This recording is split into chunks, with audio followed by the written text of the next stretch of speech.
this is Neha. Please subscribe Chandika World. Hi, this is Neha. Please subscribe Chandika World.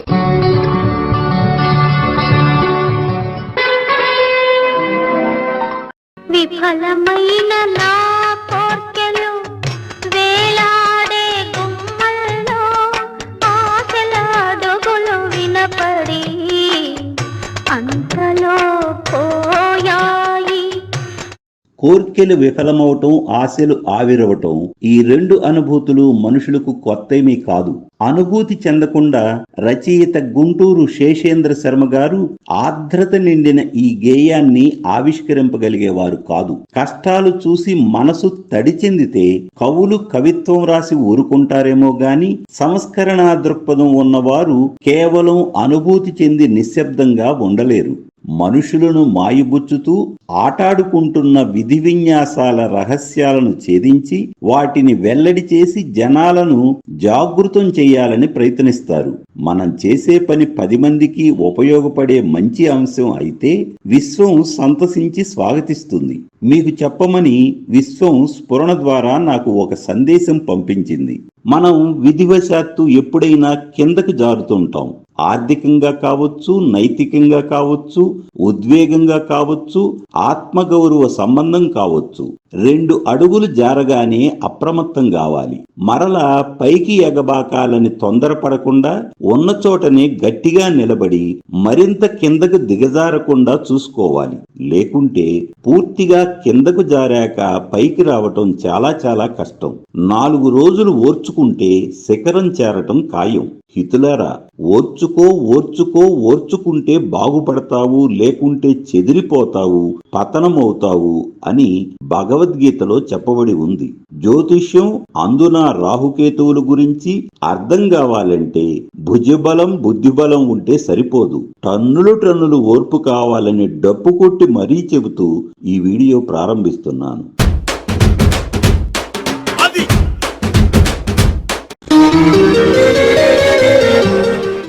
లగ్నం నుండి 4వ స్థానాన్ని చతుర్థ భావం అని అంటారు. జాతక చక్రంలో ఈ భావానికి ఎంతో ప్రాధాన్యత ఉంది. దీనినే చతుర్థ కేంద్రమని కూడా అంటారు. అనేక రాజయోగాలు, జీవితంలో ఉన్నత స్థితి, సంపదలు ఈ భావంతో ముడిపడి ఉన్నాయి. తల్లి, ఇల్లు, విద్య, వాహనము, సుఖము, సంతోషము, వ్యవసాయ క్షేత్రాలు, ఇళ్ల స్థలాలు ఈ భావం నుండే చూడాలి. ఇంకా పశు సంపద, నిధి నిక్షేపాలు, కీర్తి, శాస్త్ర పరిజ్ఞానం, స్నేహ సంబంధాలు, స్వభావము, స్థానచలనము, కృషి, సముద్ర ప్రయాణం, బోధన, శయనము, హృదయం మొదలైన కారకత్వాలు చతుర్థ భావంలోనే ఉన్నాయి. జన్మలగ్నం నుండి 10వ స్థానం సంపూర్ణ కేంద్ర స్థానం. దీనినే దశమ భావం, రాజ్యభావం, కర్మభావం మరియు వృత్తి స్థానమని అంటారు. ఈ భావంలో జాతకుల యొక్క వృత్తి, ఉద్యోగాలు, వ్యాపారం, జీవనోపాధి, హోదా, వైభవం, గౌరవం, కీర్తి, పరపతి, కార్యనిర్వహణ సామర్థ్యం, పరిపాలనా శక్తి, ఆజ్ఞలు, శిక్షలు, రాజకీయాలు, పదవులు, రాయభారము, నేర్పు, నైపుణ్యం, అధికారం, జయాపజయాలు, యోగ్యత, ప్రభుత్వ ఉద్యోగం, ప్రభుత్వ ఆదాయం, తీర్థయాత్రలు, చతురత, సన్యాసము, జీతభత్యాలు, ఆచార వ్యవహారాలు, బలము, కర్మహీనత, దరిద్రం మొదలైనవి ఈ భావం నుండే చూడాలి. జీవితంలో వృత్తి ప్రధానమని మీ అందరికీ తెలుసు. చతుర్థ దశమాలు 2 భావాలు కేంద్రాలే. అందువలన జాతక చక్రంలో ఇవి కీలక స్థానాలు. ఇలాంటి అతి ముఖ్యమైన స్థానాలలో రాహుకేతువులుంటే ఎలా ఉంటుందో పరిశీలిద్దాం. రాహువు ప్రాపంచిక సుఖ సంతోషాలకు కారకుడు. అట్టి రాహువు 4వ భావంలో ఉంటే జాతకులు ఆస్తులకు ప్రాధాన్యతనిచ్చి కూడబెడతారని చెప్పాలి. తల్లితో అనుబంధ సాంద్రత చాలా చాలా ఎక్కువ. తల్లి కొడుకులైనా, తల్లి కూతుళ్ళైనా ఆవు దూడల్లా అతుక్కుపోయి సఖ్యతగా ఉంటారని చెప్పాలి. వీరికి తల్లే ముఖ్యం. వారి మాటే వేదవాక్కు. 4వ ఇంట్లో రాహు ఉండటం అంటే తల్లికి ప్రాముఖ్యతనిచ్చేవారని సులభంగా అర్థం చేసుకోవచ్చును. అంతేగాక జాతకుల జీవితాలలో తల్లి మరియు తల్లి తరపు బంధువుల పాత్ర ఎక్కువగా ఉంటుంది. అంటే మేనమామలు, చిన్నమ్మ, పెద్దమ్మలే ముఖ్య వర్గంగా జీవిస్తారు. వారంతా అండగా ఉంటారు. అవసర సమయంలో ముందు వరుసలో వచ్చి నిలబడతారు. 4వ ఇంట్లో రాహు ఉంటే తండ్రి పాత్ర శూన్యమనే చెప్పాలి. అంటే తండ్రి మరణించటము లేదా పెద్దగా డైలాగులు లేని పాత్ర పోషించటంగా భావించాలి. జాతకంలో తృతీయ భావం బలంగా ఉండి తృతీయాధిపతి కేంద్రంలో ఉంటే తప్ప 4వ ఇంట్లో రాహు ఉన్న జాతకులు పూర్తిగా హోమ్ టౌన్లో ఉండటానికే ఇష్టపడతారు. 4వ భావంలో ఇళ్ళు, భూములు ఉంటాయి కావున మరియు 4వ భావంలో ఉన్న రాహు దృష్టి 10వ భావంపై ఉన్నందున వ్యవసాయం, real estates, apartments, dairy, food products మరియు భూమి అనుబంధ వ్యాపారాలైన నర్సరీ, ప్లాంటేషన్ స్కీములతో కూడిన పెద్ద వ్యాపారాలు చేస్తారు, రాణిస్తారు. 4వ భావం వాహన స్థానం కావున వెహికల్ ఫైనాన్స్, ట్రావెల్స్, ఆటోమొబైల్స్ రంగాలతో వాణిజ్య వ్యాపారాలు చేస్తారు. చిన్న జాతకులైతే అలాంటి కంపెనీలలో ఉద్యోగాలు చేస్తారు.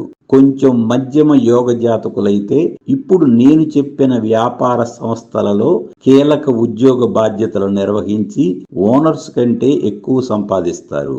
ఇదంతా ఒక థీమ్ మాత్రమే. దశమాధిపతి ఉన్న భావం, ఆ భావాధిపతి మరియు జాతక చక్రంలో అత్యధిక బలం కలిగిన గ్రహం అనుసరించి వృత్తి, ఉద్యోగ వ్యాపారాలుంటాయి. 10వ భావంలో కేతువు ప్రభావం జాతకుల మీద బలంగా ఉంటుంది. కేతువు గత జన్మ అనుభవాలు, అర్హతలు, ఆలోచనలు వెంటబెట్టుకుని వస్తాడని ఒక నానుడి. భావోద్వేగాలకు ఎక్కువ ప్రాముఖ్యత కారణంగా మరియు చిన్న చిన్న విషయాలను భూతద్దంలో చూడటం, వర్తమాన సమాజ పరిస్థితులకు భిన్నమైన ఆలోచన ధోరణి, అనేక చిన్న పెద్ద ప్రబలమైన నమ్మకాలు ఏమైతేనేం వృత్తిలో అనేక ఒడిదుడుకులు, తొందరపాటు, భంగపాటు, మార్పులు తప్పనిసరి. చతుర్థ రాహు యొక్క ఆశ, ఆలోచన పరిధి ఎక్కువే గాని 10వ కేతువు కారణంగా పరస్పర వైరుధ్యం ఉంటుంది. అనేక విధాలుగా అసంతృప్తి వాతావరణము నెలకొంటుంది. వృత్తి ఉద్యోగాలలో అలసట, త్రిప్పట, అసంతృప్తి అనివార్యం. 4వ భావం సుఖ సంతోషాల నిలయం. కానీ రాహు కారకత్వాలు భిన్నమైనవి. అందువలన జాతకంలో శుక్రుడు బలంగా ఉంటే తప్ప పెద్దగా సుఖ సంతోషాలుండవనే చెప్పాలి. 4వ భావంలో మానసిక ప్రశాంతత ఉంది. రాహు కారకత్వాల వలన దానికి భంగం వాటిల్లుతుంది.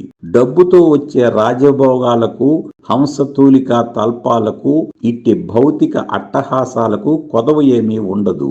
అత్యంత విలాసవంతమైన జీవితం అనుభవిస్తారు. మొత్తం మీద చూస్తే చతుర్థ కేంద్రంలో రాహువు, 10వ కేంద్రంలో కేతువు అంటే ఉభయ కేంద్రాలలో గ్రహాలుండటం కూడా ఒక రాజయోగంగానే భావించాలి. జన్మలగ్నం నుండి 5వ స్థానమే పంచమ భావం.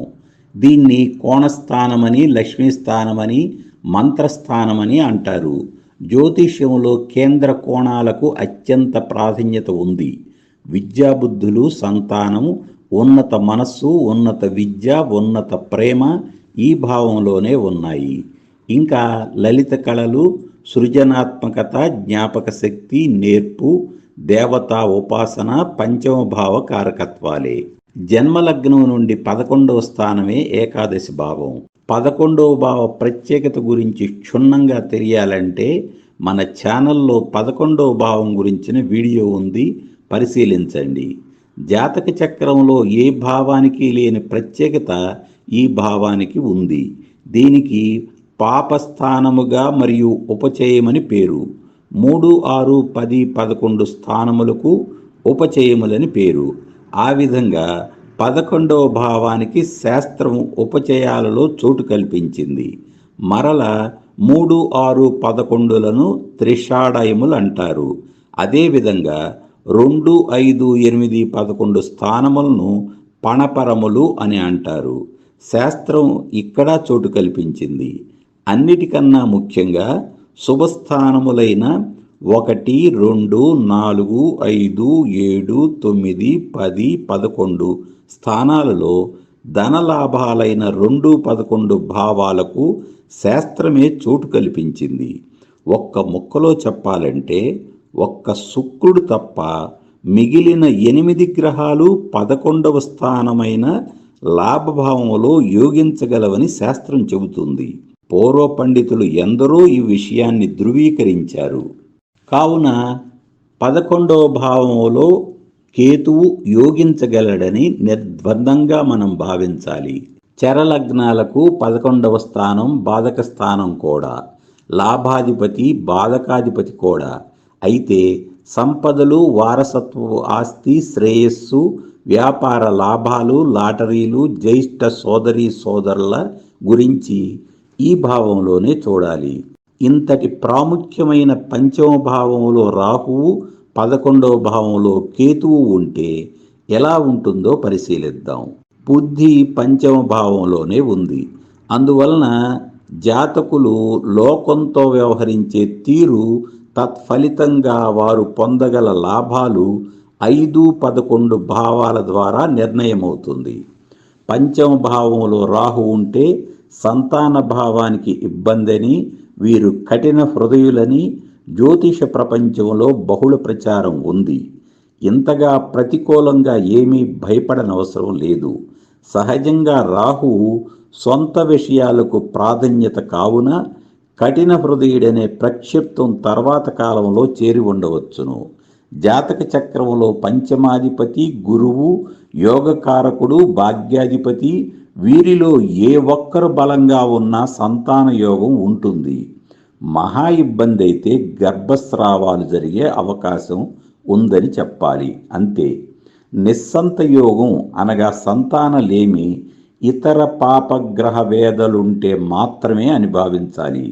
అయితే సంతానంతో ఇబ్బందులుండే అవకాశం ఉంది. ఈ 5వ భావం వృషభం, కన్య, కుంభం లాంటి రాసులైతే రాజయోగం. లాభభావమైన 11వ స్థానంలో కేతు ఉంటే ధనలాభాలకు యోగదాయకమని శాస్త్రవచనం.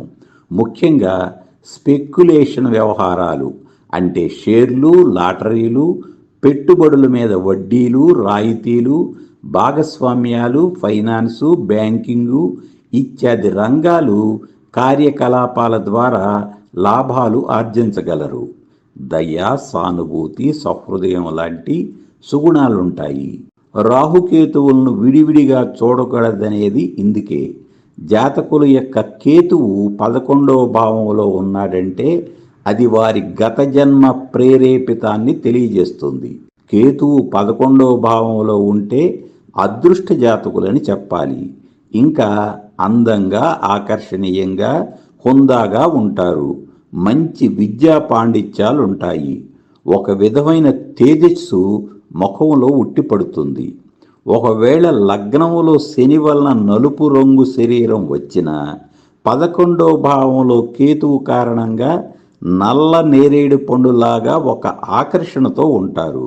5వ భావంలో రాహువు ఈ భావంలో సృజనాత్మకత ఉండటం వలన కళారంగంలో రాణించగలరని చెప్పాలి. 5లో ప్రేమ ఉంది, రాహువులో స్వార్థం ఉంది. అంటే తమను తాము బాగా ప్రేమించుకుంటారని భాష్యం చెప్పాలి.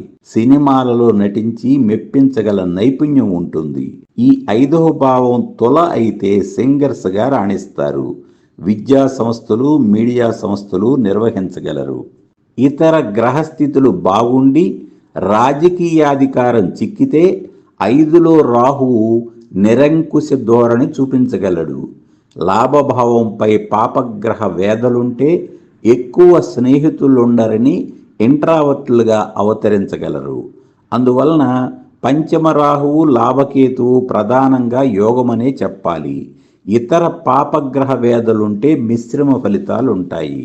అయితే అగ్నితత్వ రాశులు లగ్నాలైతే 5వ భావంలో రాహువు, 11వ భావంలో కేతువు యోగదాయకంగా ఉంటుంది. ఇది ఎలాగంటే మేషం లగ్నమైతే సింహరాశి 5వ భావం అవుతుంది, లాభభావం కుంభం అవుతుంది. రాహువు అన్ని స్థానాలలో కంటే సింహంలో బాగా యోగించగలడని, వేదాంత ధార్మిక విషయాలకు కుంభం నిలయంగావున కేతువు ఇక్కడ రాణించగలడని ఒక తీర్మానం. అదేవిధంగా సింహం లగ్నమైతే రాహువు సహజ భాగ్యభావమైన ధనస్సు 5వ భావం కావున ధనస్సులో రాహువు గొప్పగా పరివర్తన చెందుతాడు కావున ఇది ఫలదాయకమే. ధనస్సు అగ్నితత్వం, మిథునం వాయుతత్వం కావున ఈ 2 రాశుల మధ్య సమన్వయం బాగుంటుందని ఒక తీర్మానం. ఏది ఏమైనా అత్యధికంగా కుంభ, వృషభ, కన్యా లగ్నాలకు పంచమ రాహువు, లాభకేతువు ఉపయోగంగా ఉంటుంది. జన్మలగ్నం నుండి 6వ స్థానాన్ని షష్ఠభావం అంటారు. రోగ రుణ శత్రుభావం అని కూడా అంటారు. జ్యోతిష శాస్త్రం 6వ భావాన్ని పాపస్థానంగా అభివర్ణించింది. ఈ భావానికి ప్రధాన కారక గ్రహం కుజుడు. దీనినే కలహస్థానమని, ప్రమాద స్థానమని కూడా అంటారు. అప్పులు, రోగాలు, తగాదాలు, కోర్టు కేసులు, గొడవలు, శత్రువులు, శత్రుభయాలు, ప్రమాదాలు, సాధారణ ఉద్యోగాలు ఈ భావంలోనే ఉన్నాయి. ఇంకా మోసాలు, దురాశ, కుట్ర, భయం, ఆశాభంగం, ఆత్మస్థుతి, మతిహీనత, జనద్వేషము, దుర్మరణం, ప్రమాదాలు, అవమానము, దాయాదులతో తగాదాలు, ఆపరేషన్లు, వైద్యము, ఆకలి, ఔదార్యము, జాలి, మేనమామలు, గర్వము, పరనింద, దుర్భాషలు, మద్యపానం, సిగరెట్టు, పేకాట, గుర్రపు పందాలు లాంటి వ్యసనాలు ఈ భావంలోనే చూడాలి. నైసర్గిక పాపగ్రహాలు ఈ భావంలో ఉండటం మంచిది. సహజ పాపగ్రహాలకు కూడా ఈ భావం మంచిది. రాహువు సహజ పాపగ్రహం కావున షష్ఠభావంలో యోగించగలడు. నిజం చెప్పాలంటే రాహువు 3, 6, 11 స్థానాలలో అత్యధిక యోగాన్ని ఇవ్వగలడు. రాహువు 6వ ఇంట్లో ఉంటే జాతకులకు శత్రువులు ఉండరని, శత్రువులు ఉన్నా ఏమీ చేయలేరని, అన్నిటా విజయమని పూర్వ పండితుల ఏకాభిప్రాయం. లగ్నాదిగా 12వ స్థానాన్ని వ్యయభావం అని అంటారు. ద్వాదశ భావం లయస్థానం, మోక్షస్థానం, వ్యయస్థానం అని కూడా అంటారు. ఈ భావం ద్వారా జాతకుల శయన సుఖం, సుఖనిద్ర, వివాహ నష్టం, దుబారా ఖర్చులు, రహస్య శత్రువులు, ఉన్మాదం, దాన ధర్మాలు, మోక్షము, అసూయ, ద్వేషము, కష్టనష్టాలు, పాపము, సంకెళ్ళు, జైలు, వైద్యశాల, స్థిర చరాస్తుల అమ్మకాలు, వ్యాపార నష్టం, జీవిత వైఫల్యాలు, కుంగుబాటు, అశాంతి, నిరాశ, దీర్ఘకాల రోగాలు, వైద్య సంబంధిత వృత్తి ఉద్యోగాలు, చెరసాల ఉద్యోగాలు, పాపఫలం, దీన స్వభావం, మానసిక విచారం, ఖైదీ, చిత్త చాంచల్యం, ఎడమ కన్ను, ఎడమ చెవి, విదేశీ ప్రయాణాలు, విదేశీ నివాసం, విదేశీ విద్య, విదేశీ మరణం ఇత్యాది విషయాలన్నీ 12వ స్థానమైన వ్యయభావంలో చూడాలి.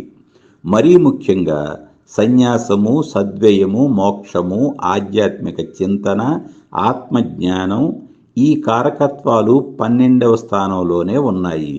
పరిశోధన, అన్వేషణ, పరిశోధన ఇత్యాది విషయాలకు వ్యయభావం కూడా పరిశీలించాలి.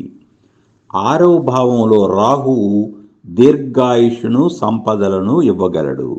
కొన్ని రహస్య చర్మ వ్యాధులుండే అవకాశం ఉంది. జంతువుల వలన ప్రమాదాలు. రాజకీయాలకు రాహువు 6వ భావంలో యోగమనే చెప్పాలి.